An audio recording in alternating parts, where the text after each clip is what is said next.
সব জায়গায় দিন ঠিক রাখে, কিন্তু মাইয়া বিয়া দিতে গেলে দিন বিল গেটস খুঁজতে শুরু করে। এখন তো আর বিল গেটসের দিন নাই, দিন ইলন মাস্ক খুঁজতে শুরু করে। মানে দিনদারও হবে, পয়সাওয়ালাও হবে। এটা আলেম না হলে নাই। আরে আলেম হলে কি খাওয়াবে? মাসে বেতন পাবে 5,000 10,000, এটা দিয়ে তো মেকআপের টাকাই হবে না, আর খাওয়াবেটা কি? এজন্য লাগবে এমন কেউ যার 1 নম্বরে পয়সা আছে, 2 নম্বরে দিনদারি থাকলেও আলহামদুলিল্লাহ, না থাকলেও আলহামদুলিল্লাহ। আলেম হওয়া লাগবে না, জালেম হলো আলহামদুলিল্লাহ।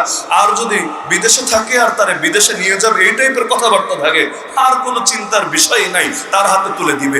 এমনকি কত বাপ নিজের মেয়ের ইজ্জত ঠিক থাকবে কিনা এই চিন্তাটা করে না। আরে পাত্র বিদেশ থাকে, এজন্য তারা বিদেশে এই বিদেশি ছেলের কাছে বিয়ে দিবে, যদিও জানে ছেলেটা মেয়েটাকে বাইরে নেবে না। কয়জন নেবে না?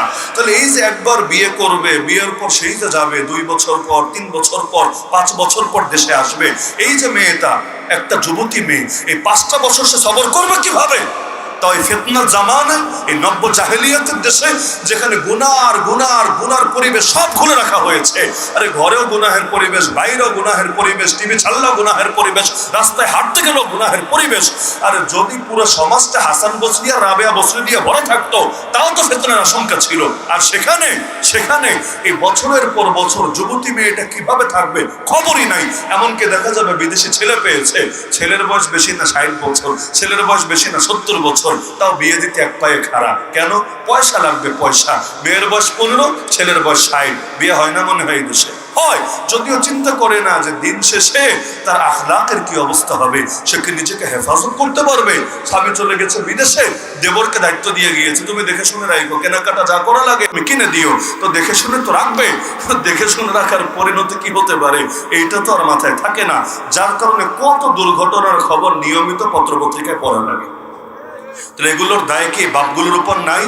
নবী বলেছিলেন, ইযা খাতাবা ইলাইকুম মান তারদাউনা দীনাহু ওয়া খুলুকাহু ফাযাওয়িজু। যদি এমন পাত্র বিয়ের প্রস্তাব নিয়ে আসে যেই পাত্র দিনদারিতেও সন্তুষ্ট, চরিত্রেও সন্তুষ্ট, কয় গুণ? 2 গুণ। দিনদারির উপরেও তোমরা খুশি, দিনদারি আলহামদুলিল্লাহ মাশাআল্লাহ, আর তার চরিত্র ভালো, এই 2 গুণ তোমরা ঠিকঠাক পেয়েছো, ফাযাওয়িজু, তার কাছে অবশ্যই মেয়েকে বিয়ে দিয়ে দিবা। ইল্লাম তাফআলু, যদি না করো, তাকুন ফিতনাতুন ফিল আরদি ওয়া ফাসাদুন আরিজ, পৃথিবীর মধ্যে ব্যাপকভাবে ফিতনা ছড়িয়ে যাবে এবং ব্যাপক বিশৃঙ্খলা ছড়িয়ে যাবে, যেটা আজকের বাংলাদেশে ছড়িয়ে গেছে। বলে বিয়ের বয়সই হয়নি। আরে বিয়ের বয়স কত? বিয়ের বয়স কত এটা নির্ধারণ করে দেওয়ার কোন অধিকার সরকারেরও নাই। যে কোনো আলেমের কাছে গিয়ে ফতোয়া আনেন, কোন সরকারও এই ক্ষমতা রাখে না আল্লাহর আইনের বাইরে গিয়ে নিজের থেকে একটাকে হালাল হারাম করা। যে মেয়ের বয়স যখন 18 হবে এরপর বিয়ে হালাল, এর আগে বিয়ে হারাম। ছেলের বয়স যখন 21 হবে এরপরে বিয়ে হালাল, এর আগে বিয়ে হারাম। আর এই আইন যদি আল্লাহ নবীর জামানায় থাকতো, নবীরও তো নিয়ে জেলে ঢুকে রাখতো না। কারণ আম্মা জান আয়েশা রাদিয়াল্লাহু আনহাকে যখন বিয়ে করেছেন তার বয়স কত? যখন ঘরে তুলেছেন তখন তার বয়স কত? এমনকি যখন নবী দুনিয়া থেকেই চলে যাচ্ছেন ওই সময় তার বয়স মাত্র 18।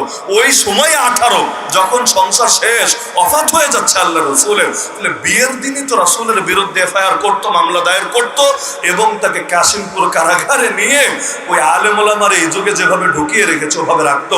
মানুষরা রাখতো তো রাখতো, এমনকি যারা বিয়েতে সাক্ষী, যারা বিয়েতে পড়িয়েছে, যারা বিয়ের অনুষ্ঠানে অংশগ্রহণ করেছে, সবার বিরুদ্ধে মিডিয়া ট্রায়াল হতো। এই যে প্রথম আলো, ডেইলি স্টার, সময় টিভি, একুত্তর টিভি, আরো যা কিছু আছে, সবাই মিলে দেখাতে, এই দেখ দেখ দেখ এরা এই কাজটা করেছে, এরা সমাজের মধ্যে এই মহাপাপটা ঘটিয়ে ফেলেছে। করতো না এগুলো? তাহলে সন্তান বিয়ের বয়স কবে হবে? মানে বিয়ের বয়স কোনটা এই প্রশ্নটাই ভুয়া। খাবারের সময় কোনটা এই প্রশ্নটা যেমন ভুয়া।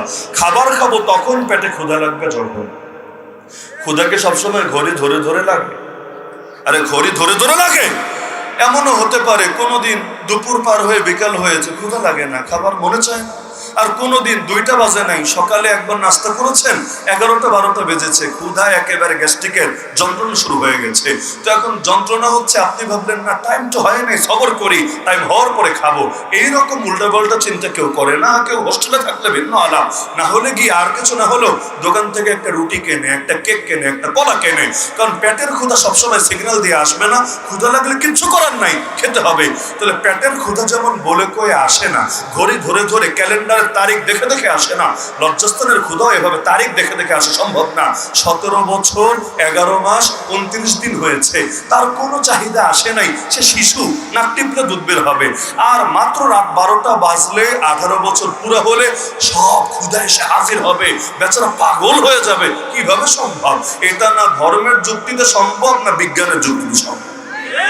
সরকারের কি অধিকার আছে বয়স নির্ধারণ করে দেওয়ার? বলতে পারেন অল্প বয়সে বিয়ে হলে, বাচ্চা নিলে হুজুর বিভিন্ন ক্ষতির আশঙ্কা আছে। যদি মানীয় তর্কের খাতিরে সেটা নিয়ে সর্বোচ্চ তুমি মেডিকেল সায়েন্সের থিওরিগুলো জাতিকে বলতে পারো, সর্বোচ্চ তুমি তাদেরকে বুঝাতে পারো, কিন্তু আল্লাহ যে হালাল করেছেন সেটাকে হারাম করতে পারো না, আল্লাহ যে হারাম করেছেন সেটাকে হালাল করতে পারো না। বাংলাদেশের পতিতালয় হালাল করলো কে? আর যদি ওরা হারামে মনে করতে, সরকারগুলো যদি পতিতালয়কে হারামে মনে করতো, খুলে রাখলো কোন যুক্তিতে? এই যে 1971 থেকে আজ 2024, আরে কারে দোষ দিবেন আর কারে ভালো বলবেন বলেন দেখি? কত সরকার এলো আর গেল, সবই তো বেশ্যার দালালি করে গেল। যদি বেশ্যার দালাল না হয়ে থাকে, আর পতিতালয় বন্ধ করতে কে নিষেধ করেছিল? কে? পতিতালয়ের পক্ষে কয়জন লোক পাওয়া যাবে বাংলাদেশে বলেন দেখি? এই দেশের মোট মানুষ ধরলাম 18 কোটি, একেবারে মুসলমান ও মুসলিম সব মিলে 18 কোটির মধ্যে 1% মানুষকে দেখানো সম্ভব যারা পতিতালয়ের পক্ষে, বেশ্যাখানার পক্ষে প্রকাশ্যে মতামত দেবে, গণভোট দেবে। 1%, 18 কোটির 1% বুঝেন? একজন দুজন না, 18 কোটির 1%, 100 ভাগের 1 ভাগ। তো এটা দেখানো সম্ভব যারা প্রকাশ্যে পতিতালয়ের পক্ষে কথা বলবে? আচ্ছা, পুরো মুক্তাগাছা খুঁজলে কয়জন পাওয়া যাবে? পুরো ময়মনসিংহ খুঁজলে কয়জন পাওয়া যাবে বলেন দেখি? হ্যাঁ, ময়মনসিংহে যেমন তসলিমা নাসরিন আছে, এইটারে পাওয়া যাবে, অবশ্যই যাবে, এটার পক্ষে মত দিবে। আরো এরকম 2-4টা যদি থাকে, ওই হাউন আঙ্কেল টাইপের কেউ থাকে, ওরাও এটার পক্ষে মতামত দিবে। কারণ পতিতালয় খোলা থাকলে ওদের লিঙ্ক ভাইরালের আশঙ্কা কম থাকে। ওখানে গেলে তো লিঙ্ক ভাইরাল হবে না, বিভিন্ন লিটনের ফ্ল্যাটে গেলে তো যে কোনো সময় আবার লিঙ্ক ভাইরাল হতে পারে। এই যুগে বেশিরভাগ নেতাগুলো ধরা থাকে এখানে, শুধু নেতা না, বড় বড় আর্মি অফিসার, গোয়েন্দা বিভাগের অফিসার, এগুলো পর্যন্ত ধরা থাকে অনেক সময় এই এক পয়েন্টে ব্ল্যাকমেল করে রাখে। মনে করেন ইন্ডিয়া গিয়েছিল কোনো দাওয়াতে, কোথাও ঘুরতে, এদেরকে হানি চাপে ফেলে। কি সুন্দর একটা শব্দ, হানি মানে মধু, কি জানি মধু, ওই মধুর চাপে ফেলে।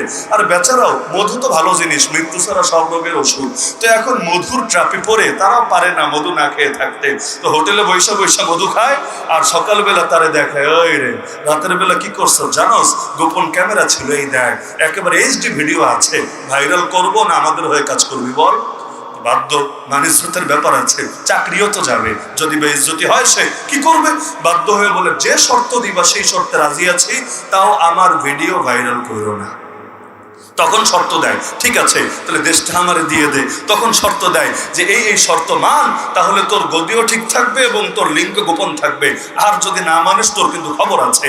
নাম নিয়ে নিয়ে পর্যন্ত বলা সম্ভব যাদের অধিকাংশ জন এই ব্ল্যাকমেইলের শিকার হয়েছে মূলত নিজের আকামের কারণে।